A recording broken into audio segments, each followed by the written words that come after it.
जरा सोचिए, 2024 आईपीएल में जिस टीम ने अपने पहले 5 मुकाबलों में से 4 हारे, पॉइंट्स टेबल में छठे नंबर पर आए। 2023 आईपीएल में पहले 5 लगातार हारे, पॉइंट्स टेबल में 9वीं पोजीशन पर आए। 2022 आईपीएल में पहले 5 मैचों में सिर्फ 2 मैचों में जीत मिली, तब भी पॉइंट्स टेबल में 5वें नंबर पर आए। मतलब पिछले 3 साल कुछ खास नहीं थे और इनके नसीब में जीत नहीं मिल पा रही थी। जो टीम टॉप 4 में आने को तरस गई थी, सोचिए उनका आईपीएल 2025 में क्या हाल हुआ होगा। जैकपॉट, इकलौती टीम जो अभी तक हारी ही नहीं। और इस सीजन में दिल्ली कैपिटल्स का लोहा सारी टीमें मान चुकी है, पर आखिर कहानी इतनी बदल कैसे गई? ये टॉप 2 में आ गए और अभी तक हार का मुंह नहीं देखा। क्या ये तुक्का है या कुछ और? देखिए, काबिल प्लेयर तो हमेशा से दिल्ली में थे, लेकिन इस बार इन्होंने कुछ चेंजेस किए अपनी अप्रोच में, स्टाइल में। तो आज उन सब पर बात करेंगे और केस स्टडी करेंगे दिल्ली कैपिटल्स पर। 1 बाय 1 बात करेंगे उन अहम पहलुओं पर जिन पर इन्होंने काम किया। देखिए, हम सिर्फ उन्हीं एस्पेक्ट से बात करेंगे जो रिलेवेंट होंगे और जिन पर काम करने की सबसे ज्यादा जरूरत थी। और कमाल की बात तो ये है कि उन्होंने वो सारे बॉक्सेस टिक किए हैं। क्या थी वो बातें, आइए जानते हैं।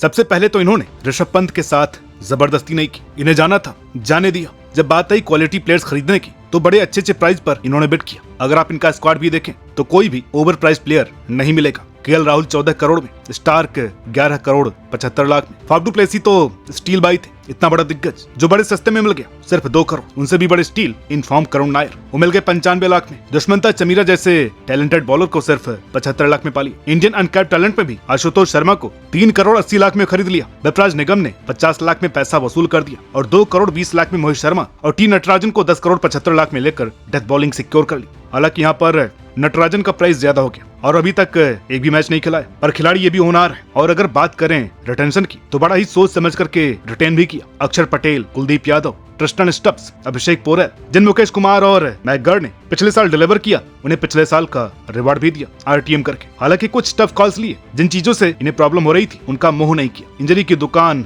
एंड्रिक नॉर्किया को बाहर का रास्ता दिखाया। पृथ्वी शॉ के इशू चल रहे थे, उनकी इनकंसिस्टेंसी और फिटनेस ने उन्हें लिमिटेड प्लेयर बना दिया, जिसे समझ करके दिल्ली कैपिटल्स ने उन्हें सालों की दी बैकिंग को खत्म किया और फाइनली एक सुलझा हुआ और क्वालिटी स्क्वाड तैयार किया, जहां तगड़ा इंडियन कोर है, बैटिंग हो या बॉलिंग, लेफ्ट राइट कॉम्बिनेशन बखूबी बैठते हैं सेटअप में, जिसमें ना तो ग्लैमर की कोई कमी थी और ना ही अनकैप्ड सुपरस्टार्स की।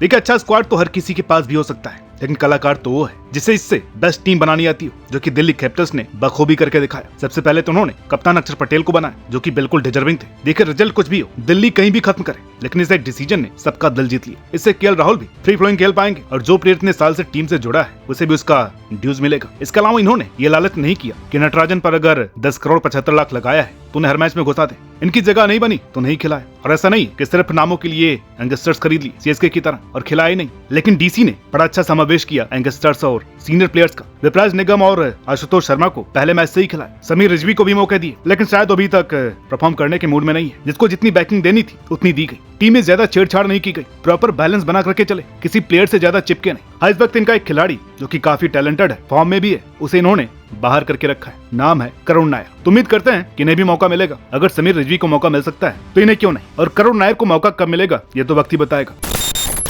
एक चीज जो ये देखने लायक थी वो ये थी कि चारों मैच में इनके man of the match players 3 अलग अलग प्लेयर्स थे। पहले मैच में आशुतोष शर्मा, दूसरे मैच में मिचेल स्टार्क और अगले दोनों मैचों में केएल राहुल। एक बार ओपनिंग करते हुए तो दूसरी बार 3 नंबर पर खेलते हुए। और चाहे मैन ऑफ द मैच एक प्लेयर हो, लेकिन उसके साथ दूसरे प्लेयर्स भी कंधे से कंधा मिलाकर चले। अगर आप पहले मैच में देखें तो आशुतोष के साथ थे विपराज निगम। ऊपर के बल्लेबाजों के भी योगदान रहे। बॉलिंग में स्टार्क और कुलदीप ने अच्छा किया था। दूसरे मैच में अगर स्टार्क का 5 था तो कुलदीप का भी किफायती 3 विकेट था। बल्ले से फॉफ का 50 और दूसरे प्लेयर्स के भी कंट्रीब्यूशंस रहे। तीसरे मैच में चाहे टॉप स्कोरर थे केएल राहुल, पर बैटिंग और बॉलिंग कलेक्टिवली बहुत अच्छी हुई। किसी की इकॉनमी 9 क्रॉस नहीं की। और आरसीबी वाले मैच में विपराज और कुलदीप के ओवर्स में 4 विकेट, वो भी 4 की इकॉनमी से गेम बना गए। फिर बैटिंग में केएल राहुल के साथ स्टब्स की अनबीटन पार्टनरशिप कंफर्टेबली जीत की तरफ ले आई। कुल मिलाकर के ये टीम वर्क था जिसने दिल्ली कैपिटल्स को आसान, मुश्किल और हर हालात से बाहर निकाला। आप इस टीम को देख करके नहीं कह सकते कि ये 1 मैन आर्मी है। इसे एक प्लेयर को आउट कर दिया तो सब खत्म हो जाएंगे। अगर आप कोचिंग में भी देखें तो हम पाएंगे हेमांग बदानी को, वो भी कोई चीखते चिल्लाते नहीं। इस टीम में कोई स्टार कल्चर नहीं, proper team essence.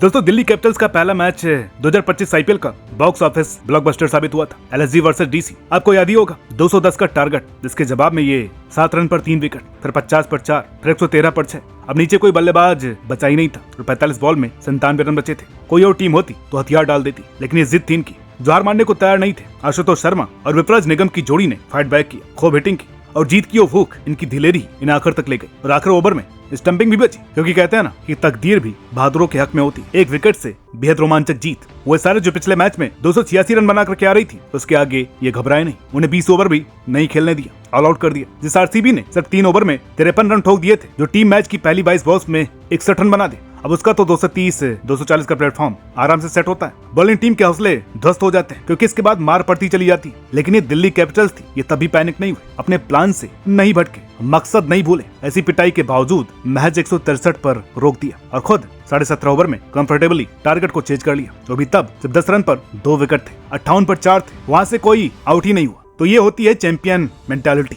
Never give up attitude. देखिए, जीतने के लिए एक पॉजिटिव अप्रोच और नेवर गिव अप एटीट्यूड रखना ही पड़ता है। लेकिन सिर्फ एटीट्यूड से ही काम नहीं चलता, परफॉर्म भी करना पड़ता है, इंटेंट भी दिखानी पड़ती है। दिल्ली कैपिटल्स की सफलता का प्रमुख कारण ये था, इन्होंने पूरे इंटेंट के साथ फियरलेस क्रिकेट खेला है। सामने वाली टीम को हावी नहीं होने दिया, बल्कि खुद चढ़ करके खेले। विकेट गिर रहे हैं कोई बात नहीं, पर गेम को कंट्रोल से बाहर नहीं जाने दिया।